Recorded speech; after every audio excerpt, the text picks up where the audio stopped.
Snowy Russian estates with samovars and sleigh rides, Victorian Christmas stories that practically define the holiday vibe, cozy British villages full of tea and matchmaking, and American winters that make you want to never stop reading. Yes, there are classic books that are genuinely cozy for winter, and I'm about to prove that at least one of these will completely change how you think about the classics. So I used to DNF classics constantly. I thought they were boring, and I'd read them because I thought you were supposed to read them. And I also wanted to seem smart too. But then I started reading them based on the seasons and my mood and my vibe. And I realized that some of these are basically Netflix binges in book form. Because Anna Karenina has more drama than reality TV, and I watch Housewives. And Dickens shaped what we now think of as Christmas. So over the last 10 to 12 years, I've been reading and comparing and really matching up to see which classics actually deliver on that winter cozy promise. So if classics intimidate you, or school ruined them for you, or maybe you want something atmospheric that doesn't feel like work, like this video and subscribe to the channel because I'm breaking down the coziest classics by vibe.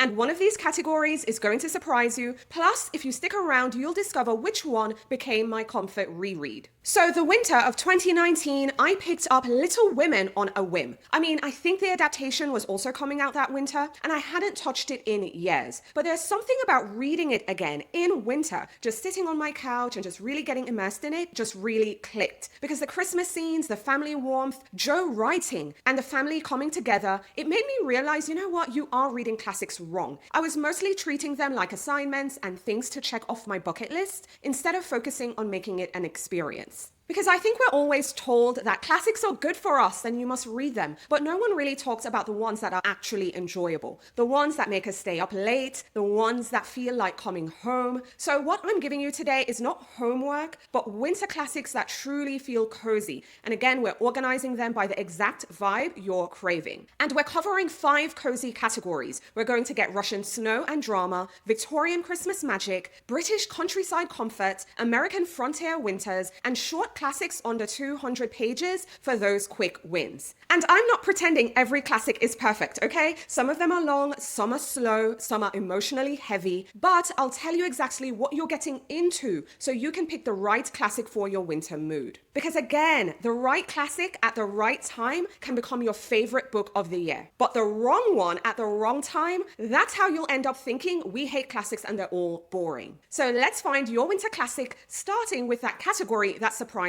me the most. Russian literature gets a reputation for being heavy and impossible. But can we talk about how cozy and atmospheric the settings actually are? Anna Karenina by Leo Tolstoy is proof of this. Yes, it's long, but nobody tells you that it's basically a soap opera wrapped in stunning winter scenes. So yes, you'll get those parties, sleigh rides, glittering balls, drama, and things you will talk about for days in the best way. Now, yes, the entirety of it isn't set over winter. However, I think winter is a perfect time to cozy up with this one. And I actually recommend that you read it slowly over the season because these characters are meant to be lived with and not rushed through. The Master and Margarita really shocked me because the devil showing up in Soviet Moscow with a giant talking cat, it's very surreal, funny, eerie, and unforgettable at the same time because the cold, strange Moscow backdrop makes it feel like a winter fever dream all at once. But I also understand that when it comes to Russian classics, length tends to be the deterrent. So if you're looking for something short, opt for Anton Chekhov's short stories. This is a perfect place to start because Chekhov wrote hundreds of short pieces. Some are funny, some are tender, some are melancholic, but they're all transporting. And you can read one in an evening and feel like you've stepped into another world. So not all Russian classics are dense. They're actually very immersive. And sometimes the length is the point.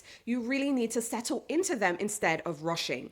Victorian literature is domestic, warm, and delightfully detailed. And I really think it's perfect for winter reading. And top of the seasonal list should be A Christmas Carol by Charles Dickens. Now, have you read this one as an adult? It's short and it's truly a one-sitting read. And Dickens shaped so much of what we consider traditional Christmas here. The food, the decorations, the coziness, again, it's all here. And reading it in December with hot cocoa, instant holiday magic. But I do want you to add Cranford by Elizabeth Gaskell to your reading list. This is my comfort reread because we have a small English village, tea, gentle gentle social mishaps, and absolutely low stakes. It's soothing in the best way, like spending time somewhere safe and warm. But Victorian classics aren't always warm and fuzzy, and this is where The Woman in White by Wilkie Collins comes in. Because if you want stakes, this is Victorian suspense at its finest. You get a mystery full of intrigue and a gothic atmosphere that's just perfect for winter nights. So when you want that drama with your candlelight, this is the one for you. But before we go any further, let me know if you've read A Christmas Carol as an adult. I think it's often associated with childhood, but I do think it's something you should pick back up in your later years. But also let me know which Victorian winter book you want to try this year. Now let's go to the British countryside, because I think these books deliver the community you are craving. And this is where I understood rereading classics, because you're coming back for the place, not necessarily the plot. And Pride and Prejudice by Jane Austen really hits different in winter. You get small villages where everyone knows each other, their neighbors walking between homes, long evenings full of conversation and dancing. I think it's comforting in a deeply human way. Another book worth visiting in the winter, even though I know folks associate it with the spring, is The Secret Garden by Frances Hodgson Burnett. Now, this is one of my favorite editions just because of the watercolor painting, but also I know folks associate this one with childhood. And yes, it's a children's classic, but the Yorkshire moors, the big old house, and watching the garden slowly transform from winter to spring, it can be really healing. And as an adult, the emotional arc lands even harder. Now, I don't have this copy here with me. It's probably at my parents' house,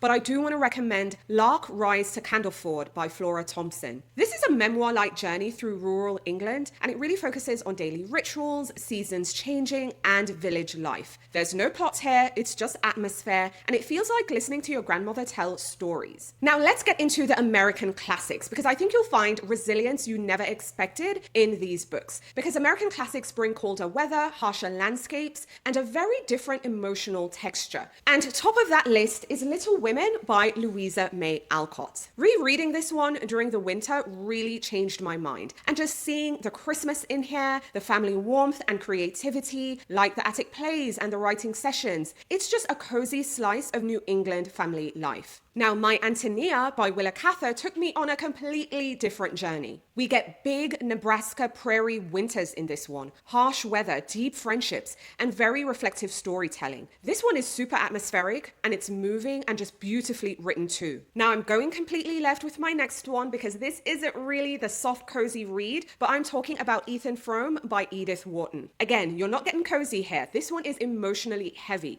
but it is one of the most atmospheric winter novels ever. You get the bleak New England snows, isolation, and just impossible longing. Now, I do want to give you some quick winter reads under 200 pages, because sometimes the best winter classics are the ones that you can actually finish. And I want to recommend Siddhartha by Hermann Hesse. This is a reflective and meditative story, perfect for those quiet winter evenings. Another short read is The Little Prince, and I know it's a children's book, but it's so whimsical and profound, and I really want to recommend that you reread this one as an adult and maybe prepare to shed a tear or two. And finally, I'd like to recommend Walden by Henry David Thoreau. Now, I know the full book is longer than 200 pages, but the winter chapters on stillness, snow, solitude, and simple living are perfect for dipping into during the season. Now, you don't have to read the whole thing, and you don't have to agree with everything he's saying, but you will get that winter coziness feel as well. So don't just focus on those chunky books, because sometimes the short books will give you that quick win you need to build momentum. So one cozy weekend with a short classic can really reset your entire reading mood. All right, so we covered Russian snowy settings, Victorian Christmases, British countryside comfort, American winters, and short classics. And I think the thing I learned is that the problem was never the classics itself, it was my approach. So here's what actually transformed classics from obligation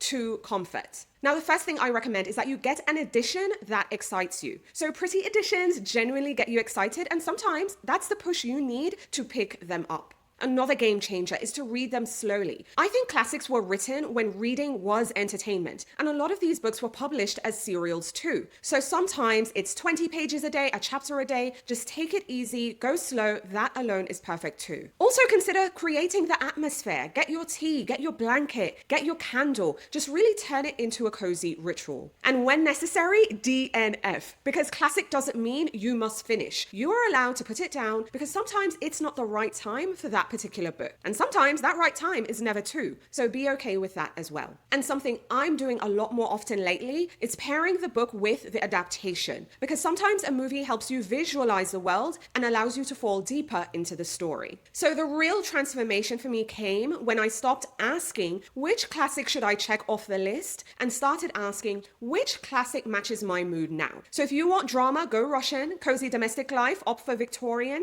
If you want that community feel, British countryside. But if you want that resilience and warmth, go with the Americans. And for that quick win, pick a short classic. So those are my coziest classic recommendations for the winter, all organized by vibe and obstacle and mood. Now, if you want the full list with authors, page count, and content notes, everything is available and linked in the video's description. And if you try one of these and it becomes a comfort read for you as well, let me know in the comments. But also if you have a winter classic that I missed from this list too. I'd love to hear what's working for you and what you're reading this season. Now, if you haven't already, now's a great time to like the video and hype the video, but also subscribe for more reading ideas, adaptation news, cozy living, and more. I post new videos every week and I go live every Thursday. Thanks for watching. I hope you find a book that works for you, and I'll talk to you soon. Bye for now.